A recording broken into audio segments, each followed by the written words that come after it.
Welcome to my channel IIT Foundation in Maths for 6th class students. Chapter 3 Fractions and Decimals Part 20. IIT Foundation అంటే ఇదేదో చాలా కష్టంగా ఉంటుంది, చాలా tough, పిల్లలకు చాలా స్ట్రెస్ అవుతుంది అని అనుకోవాల్సిన అవసరం లేదు. ఏంటంటే చాలామంది ఐఐటి చదవాలి అనుకుంటారు, దానికి ఒక ఎంట్రన్స్ ఉంది, అది మన ఇండియాలోనే ప్రెస్టీజియస్ ఇన్స్టిట్యూషన్స్. సో వాళ్ళు పెట్టే ఎంట్రన్స్ని క్లియర్ చేయాలంటే అక్కడ ప్రాబ్లమ్స్ ఎలా ఇస్తారు. ఇక్కడ సబ్జెక్ట్ మాత్రం 6th క్లాస్ సబ్జెక్టే, కాకపోతే ప్రాబ్లమ్స్ని ఎలా ఇస్తారు అంటే ఆ సబ్జెక్ట్ యొక్క అప్లికేషన్స్ మనం తీసుకుంటున్నాం, కానీ ఏదో చాలా టఫ్ కష్టమైన సబ్జెక్ట్ని ఏమీ డీల్ చేయట్లా. మన స్కూల్స్ అన్నింటిలో కూడా సిబిఎస్ఈ సిలబస్ ఫాలో అవుతున్నాము. సిబిఎస్ఈ సిలబస్లో 6th క్లాస్లో ఏ చాప్టర్స్ అయితే ఉన్నాయో, ఏ సబ్జెక్ట్స్ అయితే ఉన్నాయో, ఎంతవరకు ఉన్నాయో అంతవరకే ఇక్కడ కూడా ఈ ఐఐటి ఫౌండేషన్ కోర్సులో కూడా అంతవరకు సబ్జెక్టే తీసుకుంటున్నారు 6th క్లాస్కు. కాబట్టి 6th క్లాస్లో మ్యాథ్స్ చదివిన తర్వాత ఈ మ్యాథ్స్ ఈజీగా చేయగలుగుతారు పిల్లలు. కాకపోతే ప్రాబ్లమ్స్ ఇలా ఉంటాయి, ఇలా అప్లికేషన్స్ ఉంటాయి, ఇలాంటి వెరైటీస్ ఉంటాయని తెలీదు. కాబట్టి ఇవి కూడా చూస్తే ఒకసారి వీటిని కూడా సాల్వ్ చేసే విధానము, ఇవి ఎలా వస్తాయి, ప్రాబ్లమ్స్ ఏ విధంగా ట్విస్ట్ చేసి ఇస్తారు అనేది చూస్తే వాళ్ళకి ఈజీగా వాళ్ళ నాలెడ్జ్ని అప్లై చేసి చేయగలుగుతారనమాట. ఆ విధంగా ఏ క్లాసు సబ్జెక్టు మీద ఆ క్లాసులో అప్లికేషన్స్ అనేది ఇవ్వడం జరిగింది. నేను ఐఐటి ఫౌండేషన్ ఇన్ మ్యాథ్స్ ఈ వీడియోస్ నేను ఫాలో అయ్యేటువంటి బుక్ ఇది అన్నమాట. ఈ బుక్లో క్లియర్గా మనకు ఇది నేషనల్ వైడ్ చాలామంది ఉపయోగిస్తున్నారు. చాలా స్కూల్స్లో సిబిఎస్ఈ సిలబస్ వాళ్ళు కానీ, చాలా కోచింగ్స్ ఐఐటి కోచింగ్ ఇచ్చేవాళ్ళు కానీ, తర్వాత ప్రైవేట్ స్కూల్స్ వాళ్ళు కానీ ఐఐటి ఫౌండేషన్ క్లాస్ అని స్పెషల్ సబ్జెక్ట్స్ పెడతా ఉంటారు, స్పెషల్ సెక్షన్స్ పెడతా ఉంటారు. అలాంటి వాళ్ళు కూడా ఇలాంటివి ఫాలో అవుతూ ఉంటారు అనమాట. వాళ్ళకు సబ్జెక్ట్ అందరితోటి మామూలు కామన్ సబ్జెక్టే ఉంటుంది, కాకపోతే ఇది ఎక్స్ట్రా అప్లికేషన్స్ అనమాట. సబ్జెక్ట్ అదే సేమ్. ఈ ఇక్కడ ఫ్రాక్షన్స్ గురించి అందరూ చదివేదాని మీద, అంతకంటే ఎక్కువ ఇక్కడ ఏం సబ్జెక్ట్ ఉండదు. డెసిమల్స్, ఫ్రాక్షన్స్ అండ్ డెసిమల్స్ మనం 6th క్లాస్లో రెగ్యులర్గా రొటీన్గా చదివిన దాని మీదనే ఇక్కడ ఎక్స్ట్రా టైప్ ఆఫ్ ప్రాబ్లమ్స్ ఇస్తారనమాట. కాబట్టి మీరు ఇది చాలా కష్టము, మన పిల్లలు ఫాలో అవ్వలేరు ఇట్లా అనుకోవాల్సిన అవసరం లేదు. ఒకసారి దీన్ని ఈ వీడియోస్ని చూసినట్లయితే పిల్లలు ఎంజాయ్ చేస్తారు. ఈ విధంగా కూడా ఉంటాయి ప్రాబ్లమ్స్ అని వాళ్ళు కొంచెం ఆలోచించే విధంగా ఈ ప్రాబ్లమ్స్ ఉంటాయి. కాబట్టి మీ పిల్లలు 6th క్లాస్ చదివే పిల్లలు కానీ, ఈవెన్ 5th క్లాస్ పిల్లలు కూడా ఈ ఫ్రాక్షన్స్ అండ్ డెసిమల్స్ చదువుతారు. 5th క్లాస్ 4th క్లాస్ నుంచి కూడా వీటిని ఫాలో అవ్వచ్చు. ఈ వీడియోస్ను టైం ఉన్నప్పుడు, హాలిడేస్లో అలాంటప్పుడు ఒకసారి పిల్లలకు చూపించినట్లయితే వాళ్ళు దీన్ని తప్పకుండా ఎంజాయ్ చేస్తారు.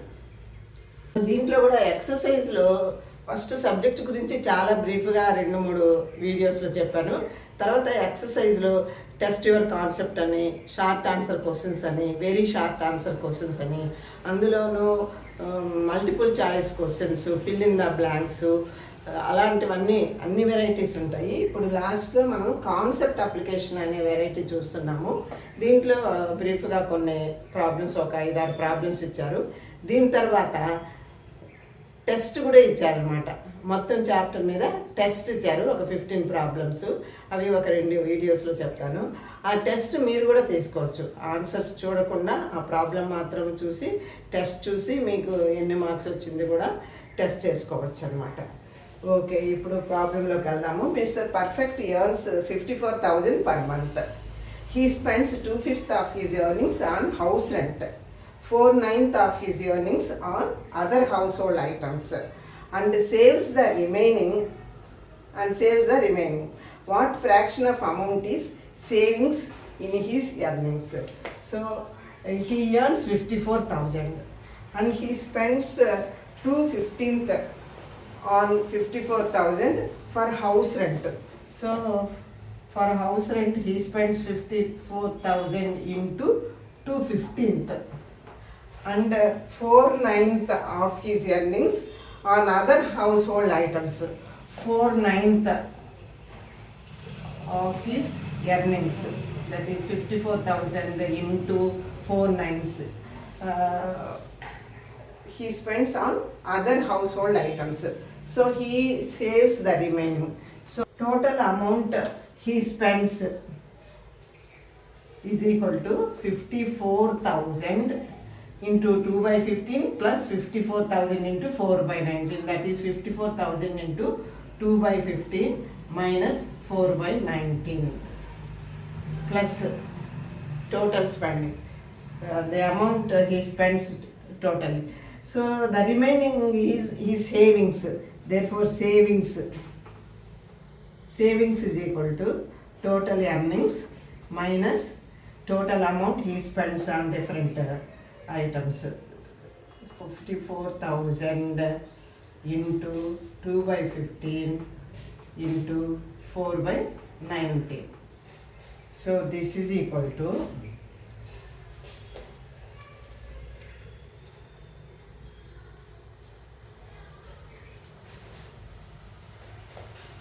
savings is equal to 54,000 is common into 1 minus 2 by 15 plus 4 by 19.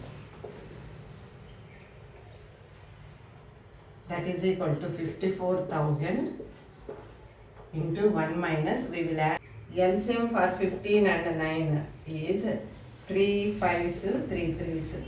Therefore 3 5s 15, 15 3s 45. LCM is 45. So 15 3s 45. Therefore 3 2s 6 plus 9 5s 45. 5 4s 20. That is equal to 54,000 into 1 minus 20 plus 6, 26 by 45. This is equal to 54,000 into 45 into 1, 45 minus 26 by 47. 45. That is equal to 54,000 into 45 minus 26. It is 19. 19 by 45. Therefore, in his total salary, 19 by 45th part is saved by him. Is he saved this? The savings of Mr. Perfect is 19 by 45th part of his total salary. Therefore, option A is correct. 19 by 45th part of his saving total salary. 19 by 45 part of total savings. Therefore, answer option A is correct.